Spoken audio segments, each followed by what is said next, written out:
कडे आपण बोलूयात। बातमी महत्त्वाची आहे। निदा खानला 14 दिवसांची न्यायालयीन कोठडी सुनावण्यात आली आहे। टीसीएस कंपनीतील धर्मांतर अत्याचार प्रकरण पीडितेच्या घरी धार्मिक विधी केल्याचं या तपासामध्ये समोर आलंय। निदा खानच्या चौकशीमध्ये धक्कादायक माहिती आता समोर आली आहे। निदा खानला 14 दिवसांची न्यायालयीन कोठडी सुनावण्यात आली आहे आणि या चौकशीमध्ये धक्कादायक गोष्टी समोर येत आहेत। टीसीएस कंपनीमधील धर्मांतर आणि अत्याचार प्रकरणी पीडितेच्या घरी धार्मिक विधी केल्याचं या तपासामध्ये उघड झालंय। तर निदा खानच्या या चौकशीमध्ये नवनवीन खुलासे आता समोर येत आहेत। छत्रपती संभाजीनगरमधून निदा खानला अटक करण्यात आली आणि त्यानंतर आता 14 दिवसांची न्यायालयीन कोठडी निदा खानला सुनावण्यात आली आहे। थेट जाऊयात आपले प्रतिनिधी लक्ष्मण घाटोळ यांच्याकडे।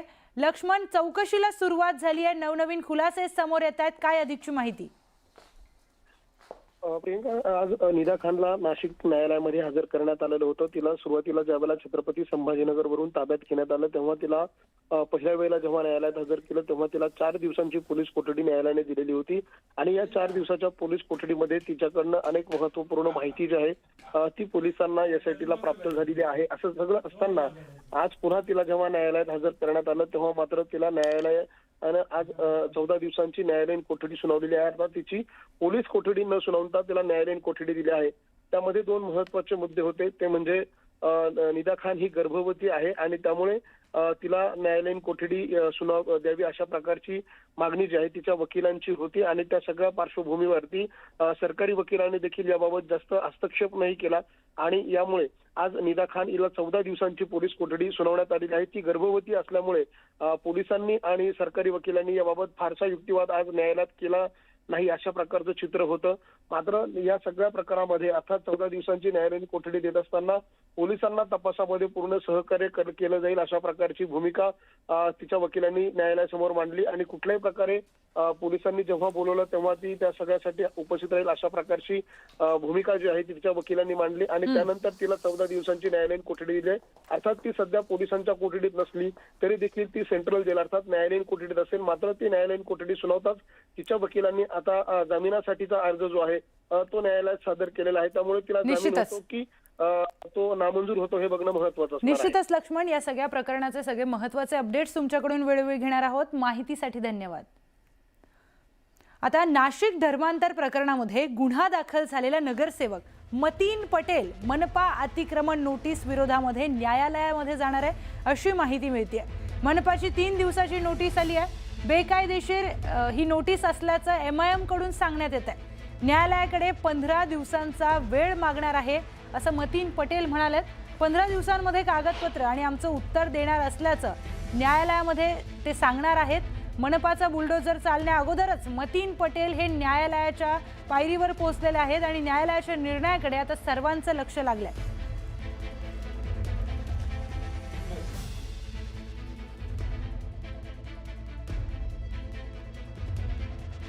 थेट जाऊयात आपले प्रतिनिधी अविनाश कानडजे यांच्याकडे। अविनाश, मतीन पटेल MIMचे नगरसेवक निदा खान त्यांच्या घरामध्ये राहत होती आणि ते घर आता त्या अतिक्रमणामध्ये जाणार आहे अशी माहिती होती आणि त्या सगळ्यांमध्येच आता ही अपडेट समोर आली आहे। प्रियंका, आपण जर बघितलं तर महानगरपालिकेने 2 दिवसाच्या अगोदर मतीन पटेल याचं नाव गुन्ह्यामध्ये आल्याच्या नंतर आणि निदा खानला त्याच्या घरामध्ये ठेवल्याच्या नंतर आरोप झाले होते। त्यानंतरच महानगरपालिकेने खरं तर ही नोटीस लावलेली होती। अनधिकृत बांधकाम आहे, कुठलेही परवानगी या बांधकामासाठी घेतलेली नाही असं नोटीसमध्ये स्पष्ट सांगण्यात आलं होतं। आम्ही तुम्हाला 3 दिवसाचा वेळ देतोय, 3 दिवसामध्ये तुम्ही जर उत्तर दिले नाही, कागदपत्र सादर केले नाही तर हे घर आणि कार्यालय पाडण्यात येईल असा देखील इशारा देण्यात आला होता। त्यानंतर आता 2 दिवस उलटले, तोच जो मतीन पटेल आहे त्याच्या घरच्यांकडून आता न्यायालयाचे दार ठोठावण्यात आलेले आहे। ही महानगरपालिकेची जी नोटीस आहे ती मुळातच बेकायदेशीर आहे। 3 दिवसाचा कुठला वेळ दिला, 3च दिवसाचा आम्हाला वेळ दिला, तो वेळ 15 दिवसाचा द्यायला हवा होता। कुठलीही कारवाई करायची असेल तर 15 दिवसाचा वेळ देणं बंधनकारक आहे असं MIM कडून सांगितलं जात आहे। MIMचे जे विरोधी पक्षनेते महानगरपालिकेचे साजिद बिल्डर यांनी त्या संदर्भात माहिती दिली की मतीन पटेल यांच्या परिवारातील लोक आता न्यायालयात गेलेले आहेत. न्यायालयात आम्ही दाद मागतो आहोत. न्यायालयात पिटिशन देखील दाखल केलेली आहे. त्यामुळे न्यायालयातून आम्हाला दिलासा मिळेल. एकूणच मनपाची त्यांनी देखील आरोप केलाय की मनपाने जी कारवाई केली ती सुडापुटी केलेली आहे. फक्त आरोप मतीन पटेलवर झालेले आहे. तर ते घर देखील त्यांनी खरं तर दुसरा एक मोठा दावा केलाय की ज्या घरात निदा खान राहत होती ते घर देखील मतीन पटेलचं नाही असं देखील त्यांनी स्पष्ट केलंय. त्यामुळं आता महानगरपालिका काय निर्णय घेते हे पाहावं लागेल. मात्र त्या अगोदरच 3 दिवसाच्या नंतर म्हणजे उद्या तो 3 दिवस संपेल. बुधवारी महानगरपालिकेचा बुलडोजर त्या घरावर कार्यालयावर चालेल अशी शक्यता होती. मात्र न्यायालय आता यामध्ये काय निर्णय देतं हे देखील पाहावं लागेल. निश्चितच अविनाश, या सगळ्या प्रकरणामध्ये आता न्यायालय काय म्हणतंय हे पाहणं अतिशय महत्त्वाचं आहे. माहितीसाठी धन्यवाद. तर लव्ह जिहाद, लँड जिहाद, वोट जिहाद आणि IT जिहाद या सगळ्या जिहाद नंतर आता ट्रॅव्हल्स जिहाद सुरू झाल्याचा आरोप राष्ट्रवादी काँग्रेसचे आमदार संग्राम जगताप यांनी केलाय. अहिल्यानगरमध्ये कथित ट्रॅव्हल्स जिहादच्या मुद्द्यावरून वातावरण तापलंय. ट्रॅव्हल्स बसमध्ये महिला छेडछाडीच्या घटनेवरून संग्राम जगताप यांच्या नेतृत्वामध्ये आंदोलन करण्यात आलं. या प्रकरणामध्ये जोपर्यंत आरोपींवर गुन्हा दाखल होत नाही तोपर्यंत आंदोलन मागे घेणार नाही अशी भूमिका त्यांनी घेतली आहे. त्याचबरोबर यापुढे बसमधून प्रवास करण्यापूर्वी चालक आणि कंडक्टरचं आधार कार्ड आणि ID कार्ड तपासून घ्या असं आवाहन देखील त्यांनी केलंय. तुम्ही सगळेजण पहा की कशा प्रकारचं कृत्य त्या पटेल या व्यक्तीने केलं, त्या महिलेबरोबर केलं. आणि हा फक्त एक प्रकार नाही, पुण्यामध्ये असेल, पिंपरी चिंचवड मध्ये असेल, तिथल्या असणार जशी आपली अहिल्यानगरची EMT आहे तशी तिथं सुद्धा PMT आहे. मुंबईमध्ये सुद्धा मुंबई महापालिकेची तिथं BMC ची गाडी आहे. तर अशा सुद्धा बसेस मध्ये असे प्रकार हे सातत्याने वाढत चाललेले आहे. माझी सगळ्या हिंदू बांधवांना विनंती की आपल्या आपल्या जे संपर्कात काही कुटुंब असतील त्यांच्या कुटुंबातल्या महिला प्रवास करत असतील तर त्या गाडीमध्ये, प्रवासी गाडीमध्ये, मग ती ST महामंडळाची बस असो, खाजगी लक्झरी असो किंवा कुठली छोटी एखादी प्रवासी वाहतूक करणारी गाडी असो, त्या ड्रायव्हरचं तुम्ही नाव विचारा, आधार कार्ड बघा, तर त्या गाडीत बसवा. टिळा लावलाय का बघा. आता काही काही लोक ते पंच घालून फिरायला लागलेत आपले असले. यानंतरची बातमी नाशिकमधून आहे. नाशिकमध्ये शेतकऱ्यावर ऍसिड हल्ला करण्यात आलेला होता आणि या हल्ल्यामध्ये शेतकऱ्याचा मित्रच आरोपी निघालाय. शेतीच्या जुन्या वादातून सांगदेव मोरेनं हा कट रचल्याचं उघडकीस आलंय. विशेष म्हणजे संशय टाळण्यासाठी आरोपीने दुसऱ्याच्या नावाने चिठ्ठी देखील लिहिली. तपासादरम्यान पोलिसांसोबत राहूनच आरोपी दिशाभूल करत होता. शेतकरी भाऊसाहेब बोर्डे दाम्पत्यावर झोपेमध्ये असताना ऍसिडने हल्ला केला गेला.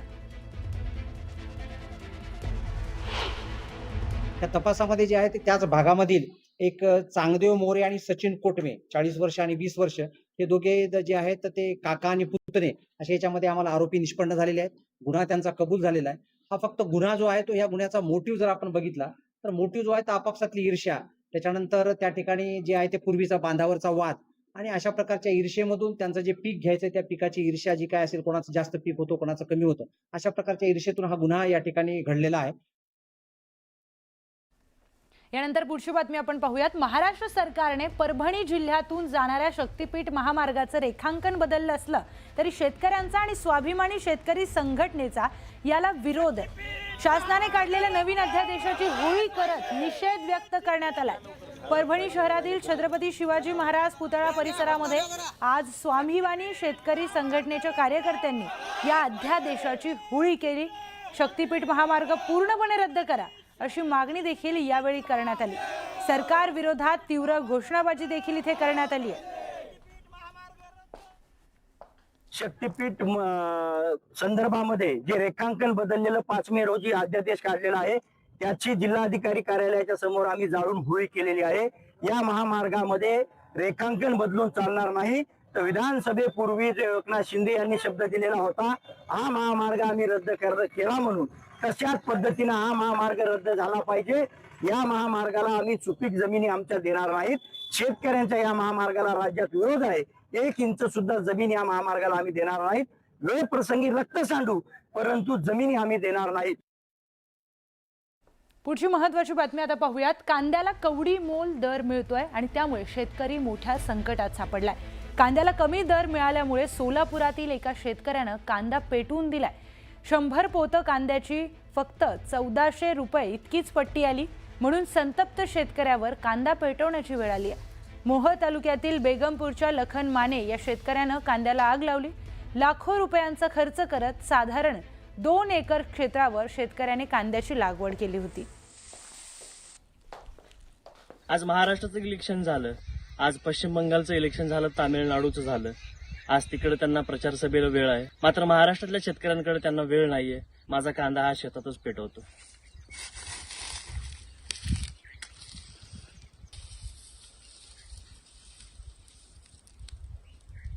कारण या जळणाऱ्या या अग्नीच्या साक्षीनं सांगतोय, खर तर महाराष्ट्र सरकार हे शेतकऱ्यांसाठी राहिलेलं नाहीये.